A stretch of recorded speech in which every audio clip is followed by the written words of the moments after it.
Le kiosque d'Europe 1 et toutes ses plumes, Marion Calais pour les régions, Jean-Philippe Ballas pour la presse internationale, Axel de Tarlet pour la une de l'Écho, Eva Rock devant la télé. Bonjour à tous. Bonjour Thomas. La presse nationale pour commencer, il y a aujourd'hui en France qui met un Griezmann rugissant à la une et se demande si la victoire des Bleus hier face à l'Irlande sera enfin le déclic. Ce qui est sûr, et le journal le reconnaît volontiers, c'est que ces Bleus ont un cœur énorme. Plus que l'enthousiasme, c'est le soulagement qui l'emporte pour l'équipe. Le quotidien sportif qui a décidément bien du mal à s'emballer, qui confirme son incapacité chronique à s'enthousiasmer. L'équipe qui titre donc Libéré. Pour la suite, on pourrait titrer Libéré, contrarié. Et ils sont nombreux, vos journaux, à l'être contrariés par le Brexit. Avenir de l'Europe, qui a la clé, s'interroge l'opinion. Pour Libération, c'est le début du tunnel pour une Union européenne en désordre de bataille. Le sujet fait aussi la une de l'Humanité, des Échos, de Direct Matin, de La Croix, Urgence en Europe, ou encore du Figaro, le Royaume-Uni déchiré, l'Europe déboussolée. Il y a sur le sujet, reconnaissons-le, plus de constats que de solutions à lire aujourd'hui.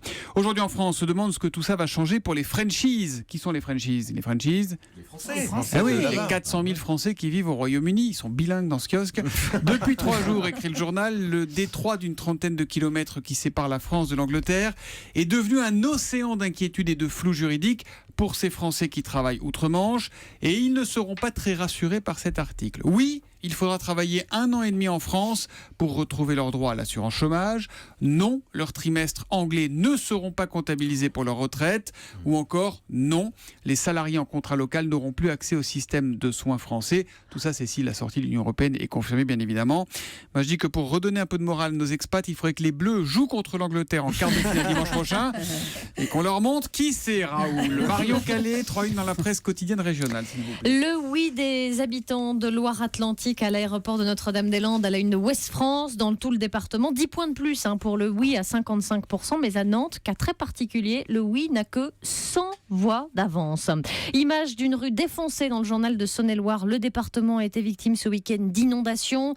Après la boue, les orages, l'heure est au bilan et aux réparations. Elles seront longues, écrit le quotidien. Sud-Ouest, de son côté, s'intéresse aux salles obscures. Depuis hier et jusqu'à mercredi, c'est la fête du cinéma, avec des salles de proximité qui résistent mieux qu'on ne le pense face aux grands groupes, face aux multiplex. Illustration à Blaye, en Gironde, où la salle créée par la mairie est devenue un lieu de rencontre, de débat, d'échange. 80 000 entrées l'an dernier, bien au-delà des 45 000 prévues par les études de marché. 45 000 versus 80 000, ça fait combien ? Ça fait quasiment la moitié. Ah, il est fort, Axel de Tarlet. C'est ça qu'on appelle un expert en écho. L'histoire du jour, c'est une histoire d'outre-tombe dans l'Est républicain. Une histoire qui implique, Thomas, d'être bien équipé. Ce matin, on se munit de caméras infrarouges, de détecteurs de mouvement, de thermomètres, de dictaphones numériques et on file aux côtés de l'association Doux Enquête Paranormale au château de Villers-Sexel, près de Vesoul. Loulou Châtelain assure sentir une présence, notamment dans le salon, près du piano. C'est la télé, non ?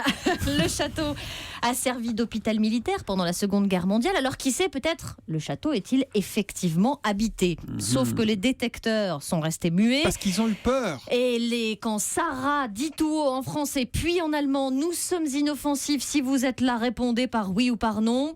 Et bien là encore, RAS. Et s'il paraît que les thermomètres baissent de 4 degrés en cas de présence paranormale, ici, rien. Enfin, a priori, parce qu'il va falloir maintenant analyser toutes ces images infrarouges, réécouter les enregistrements, parce que comme le dit le fondateur de cette association, le paranormal, nous n'y croyons pas, nous l'étudions. C'est ça. C'est ça. Et ils ont fait un article avec du vide. Il n'y a même pas un fantôme là-dedans.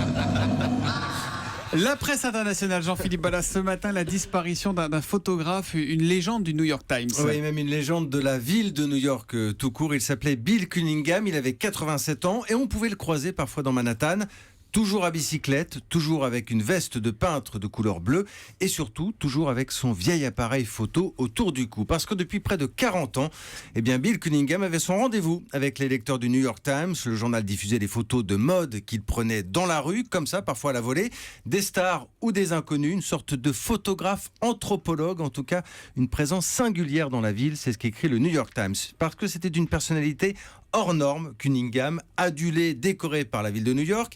Il avait même reçu la Légion d'honneur à Paris et lui, pourtant, il fuyait comme la peste toutes les récompenses. Le Met, le prestigieux musée de New York, voulait faire une rétrospective de son œuvre, mais il avait refusé et il disait aussi n'avoir jamais vu un documentaire qui était sorti exclusivement sur lui au cinéma. Alors Bill Cunningham, pour bien comprendre, c'était un ascète. Il avait beau être courtisé par tous les géants de la mode, eh bien il vivait dans un appartement minuscule, sans télé, sans salle de bain. Il se lavait dans les douches collectives à New York.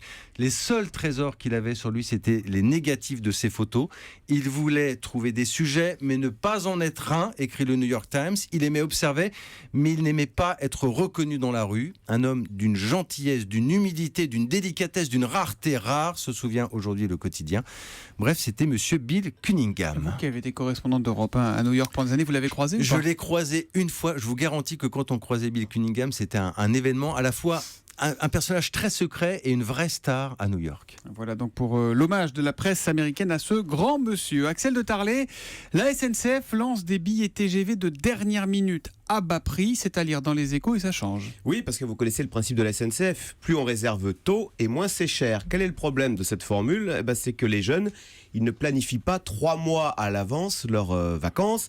La moitié des jeunes de 18-24 ans achètent leurs billets la dernière semaine. Alors, on prend un exemple tout bête. Vous avez un jeune qui veut partir vendredi prochain Paris-La Rochelle. Donc, il s'y prend, vous voyez, on est lundi, donc moins d'une semaine avant. J'ai regardé, Paris-La Rochelle à 20h09, c'est 89 €.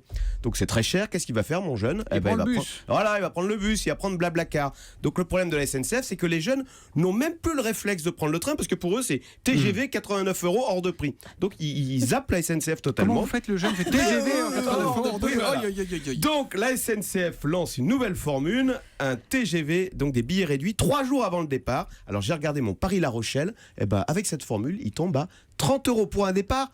Vendredi à 20h09. Les Échos en parlent. Vous savez que Pauline Jacot. Ça colle pas votre truc 3 jours avant le départ. On est lundi, mardi, mercredi, jeudi. Oui, il aura son billet mercredi soir. Quoi. D'accord. Okay. 3 jours avant. Un petit mot pour un petit satisfecit pour Pauline Jacot du service Éco d'Europe 1 qui nous avait révélé ce système il y a quelques semaines en parlant. Vous faites bien d'écouter Europe 1. Voilà. Comment éviter ce qu'on appelle l'effet d'aubaine ? Parce que tout le monde va vouloir prendre ses billets à prix cassé. Bah oui. Alors du c'est coup, pas réservé aux jeunes. Non, c'est pas réservé aux jeunes. Du coup, on a mis des petites barrières à l'entrée. D'abord, il faut pré-réserver sa place sur Internet. Ensuite, il y a un système de vote. Vous recevez un code. Enfin, vous voyez, c'est compliqué. C'est compliqué avec un petit système sur Internet de geek pour que les gens un peu comme moi, maladroits sur le web, y renoncent et achètent plein pot. Deuxième chose, si vous avez une carte jeune, vous avez directement accès à ces places à tarif réduit. Et puis, évidemment, ces trains qui vont être concernés par ces billets réduits ne sont pas des trains qui partent, si vous voulez, en pleine saison ou le vendredi soir. S'ils veulent partir lundi prochain à La Rochelle, c'est possible, mais ça sera moins cher le 16 novembre. Voilà, enfin en tous les cas, l'objectif c'est quand même de mettre des billets pas chers peu de temps avant le départ pour réconcilier les jeunes avec la SNCF. Oui, en attendant, les prix de billets de train SNCF pendant les périodes de départ de vacances, c'est scandaleux. Justement, faites cette formule, billet pop. Vive la concurrence. Vive la concurrence.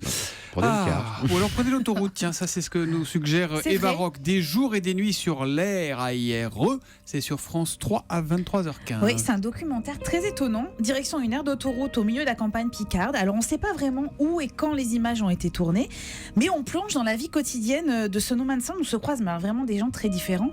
Par exemple, en pleine nuit, on capte une conversation entre 3 employés de la station. Sur l'Arche, faudrait faire le calcul du nombre de femmes qu'il y a et du nombre de femmes célibataires en séparation qu'il y a. Je sais pas, faudrait vraiment faire le calcul. En 2014, ça a battu tous les records quand même. Attends, il y a tout le monde qui sait. En plus, c'est pas fini, apparemment, en 2015, c'est pas mieux. Ah bon? T'as des bruits de couloir. Non. Et pendant ce temps, Thomas, sur le parking, il y a des chauffeurs routiers étrangers qui vont se retrouver. Alors, entre 2 plats qui sont préparés sur un tout petit réchaud qui est installé devant les phares du camion, ils parlent aussi de leurs conditions de travail. On nous traite comme des chiens, parce qu'un chien, on le commande. Couche-toi, lève-toi, marche. Et nous, on est pareil. Marche, arrête-toi, marche, arrête-toi. Tu devrais déjà être en train de rouler, parce que le camion a un GPS. Et avec le GPS, le patron sait toujours où nous sommes. Et en fait, on assiste à ça, à un chassé-croisé en fait entre La les petite musique habitués. de maniaco-dépressif, là c'est tout long comme ça ou pas? C'est avec le réalisateur Jean Le Neuf, on a voulu vous faire une petite surprise ce matin, c'était pour voir si vous teniez le coup ou pas. Ah c'est vrai, c'est pas la vraie musique Non, du si, doc. c'est la vraie musique du Ah bon. documentaire, bien sûr. Et donc c'est un chassé-croisé que auquel vous allez assister entre les habitués puis les gens de passage. Il y a un quart de japonais, des autostoppeurs. C'est vraiment un condensé de la société. Alors c'est un film contemplatif, une sorte de documentaire que vous avez un peu senti à la striptease, mais il n'y a pas de moquerie en fait. Et bon, alors moi j'aurais aimé entendre un peu plus ces gens pour comprendre d'où ils viennent et quel a été leur parcours. Mais il y a quelque chose de fascinant à les voir évoluer comme ça, puis une sorte de poésie dans chaque séquence.